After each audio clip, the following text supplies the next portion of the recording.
So in a very cheesy fashion and at risk of stepping into the dirty world of politics, this seems like the perfect place to talk about how you run your project, how you govern your project.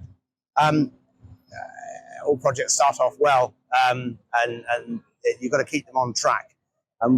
The three common failings we see: you must have a clear vision of where you're trying to get to from the start. That's absolutely essential. It's the age-old adage, how are you going to get there if you don't know where you're going? And one of the key things, the second thing that we see as a problem, that you're going to need to get there is absolutely cast iron support from someone in a senior position that can take the difficult decisions when they need to be taken, the top-level sponsorship, as it's called.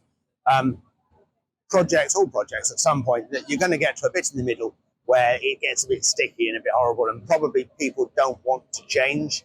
And at that point, you're going to need someone to, have the power to drive through a decision or drive through change.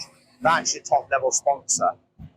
If you don't start off with a clear vision and a top-level sponsor, there's a much higher likelihood that you're going to run into difficulty and not be able to get out of it in your project. And then the third thing, possibly the most common thing we see in our world, it's called scope creep. You decide what you're going to do, you stick to that. You're always going to see ideas of what else you could do and other things that you can add on. They all could be really good ideas, but stick to the road, stick to the plan. If you start adding on more halfway through the project, all of a sudden you're starting to get out of control, your budget's out of control, you're rushing to get stuff in, you haven't got time to think about it.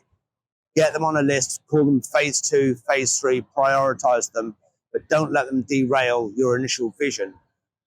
If you get those three things in place, you've got a very high likelihood of success with your FP&A project.